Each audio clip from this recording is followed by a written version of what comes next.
Hare Krishna, Radhe Radhe. Welcome back to your channel. तो आज के श्लोकों का पठन करते हैं। दुखे विनु निग्रह मना, सुखेशु विगत सप्रहा, वीत राघा भय क्रोधा, सिद्धिमुनि निरुच्यते। दुखों की प्राप्ति होने पर जिसके मन में उद्विग्न नहीं होता, सुखों की प्राप्ति में जो सर्वदा निस्पृह है, तथा जिसके राग भय और क्रोध नष्ट हो गए हैं, ऐसा मुनि स्थिर बुद्धि कहा जाता है। तो ठाकुर जी अर्जुन जी ने पूछा था ना हमारे लिए कि स्थिर बुद्धि कैसे चलता है, खाता है, बैठता उठता है।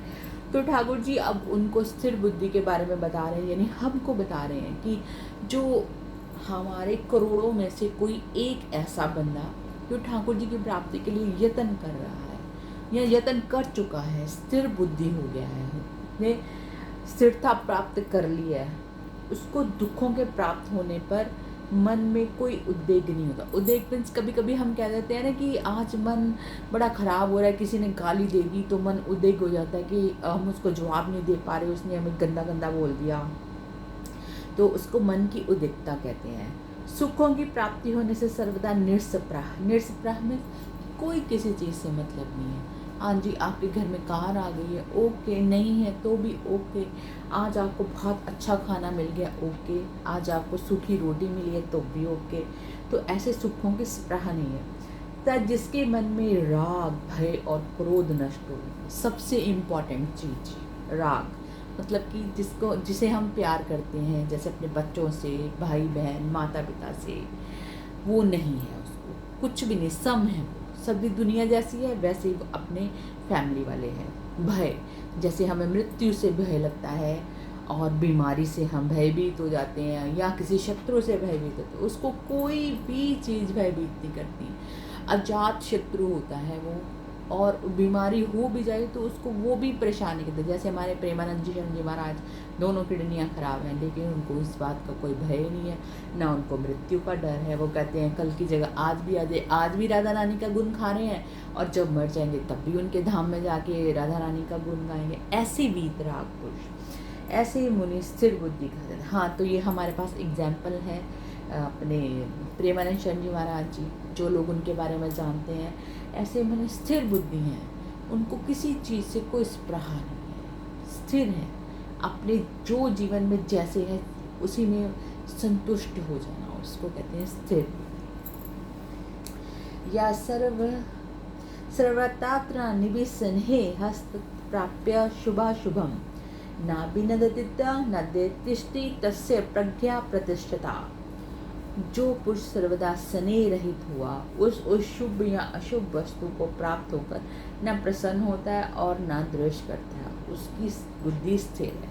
तो इसमें ठाकुर जी बता रहे हैं, जो पुरुष सर्वदा स्नेह रहित हुआ, स्नेह रहित कि किसी पे भी उसको प्रेम नहीं है, किसी से भी ममता नहीं है, किसी से भी अपनापन या जिसको कहते हैं लगाव नहीं है, और शुभ या अशुभ वस्तु प्राप्त होकर न प्रसन्न होता है न द्वेष करता है। जैसे कुछ अशुभ वस्तु प्राप्त हो गई है, जैसे हमें कुछ जो हमें प्रिय चीज़ नहीं है, और जिसको, जैसे सिंपल एग्जांपल दूं तो हमारी बिजनेस में लॉस हो गया, ओके, और जो शुभ वस्तु प्राप्त हो गई है, जैसे हमारे घर में हमने बहुत बिजनेस में प्रॉफिट कर लिया है, ये एग्जांपल के लिए बता रही हूँ। तो इन चीज़ों से उसको कोई स्नेह नहीं है, प्रसन्न नहीं होता। वो ये सारे संसार में रह के कर रहा है क्योंकि उसको ठाकुर जी ने भेजा है और अपने प्रारब्ध का नाश करने के लिए उसे ये सब कुछ करना पड़ रहा है।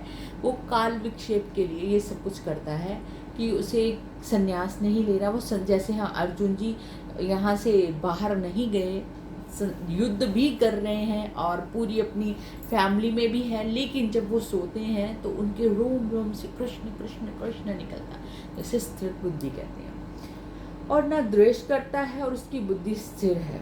और हाँ, जो अप्रिय वस्तु के प्राप्त होने से ना खुश नहीं होता, प्रिय से खुश नहीं होता, और ना किसी से द्वेष करता है। द्वेष मतलब गुस्सा, जैसे हमें किसी ने गाली दे दी या हमारी मनचाही चीज़ नहीं है, या घर में खाना हमारी पसंद का नहीं मिला, तो द्वेष हो जाता है, बंदा से शुभता को प्राप्त हो जाता है। तो उसके लिए जो स्थिर बुद्धि है उसके लिए ऐसा कुछ भी नहीं है। जो सब में सम है उसकी बुद्धि स्थिर है। तो ये ठाकुर जी ने हमें स्थिर बुद्धि वालों के बारे में बताया है। तो बाकी आप कमेंट कीजिए कुछ पूछना है, और रात को फिर 9:30 बजे मिलते ही हैं। राधे राधे।